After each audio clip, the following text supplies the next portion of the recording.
As you can see, it's very overgrown. It's like deja vu for retired Dayton homicide detective Doyle Burke. Do you believe she was killed here? No.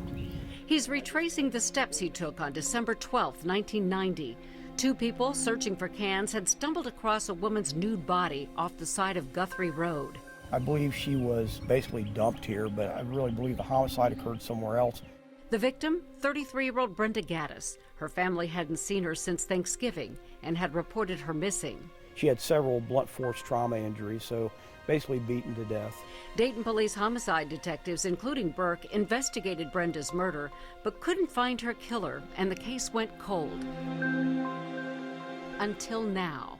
We were fortunate enough that an individual did come to the cold case unit just a few months ago and provided information as to a location and where this occurred and a potential suspect. Outwardly, Brenda Gaddis appeared to live a fairly normal life. She had 3 children, and she worked at the Hoover bowling alley that used to sit here. She had a boyfriend who worked here too. But her life had taken a troubling turn that has made her murder a tough case to crack.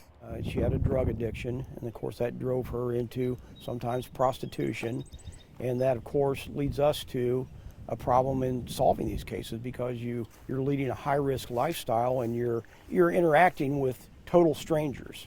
However, Brenda's body yielded a valuable clue, DNA from fingernail scrapings. But when you have DNA from an unknown male underneath your fingernails, you're fighting for your life.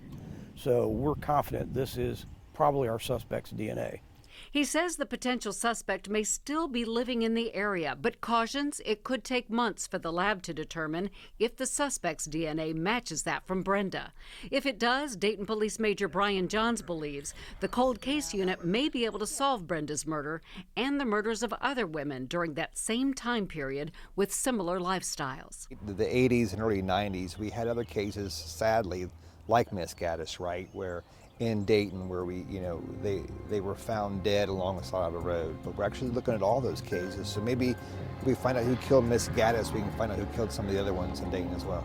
Dayton police have expanded the cold case unit, assigning 3 full-time detectives and bringing back 4 retired detectives who are volunteering their time and expertise. I mean, why is it so important to still clear some of these unsolved murders and sexual assaults? Well, and we get that question a lot, right? We have cases dating back 70, 80 years, and like, why do you go back that far? And everybody is important and every victim's important. Brenda Gaddis's murder was one of over 800 Doyle Burke investigated as a Dayton homicide detective. Most were solved, but of those that weren't, the possibility of bringing justice to even one more victim and their family is reward enough to return. Like I told my wife, how do you say no? I did this for 29 years in Dayton. Dayton was always good to me. They asked, and I was honored to be asked, and I'll do the best I can.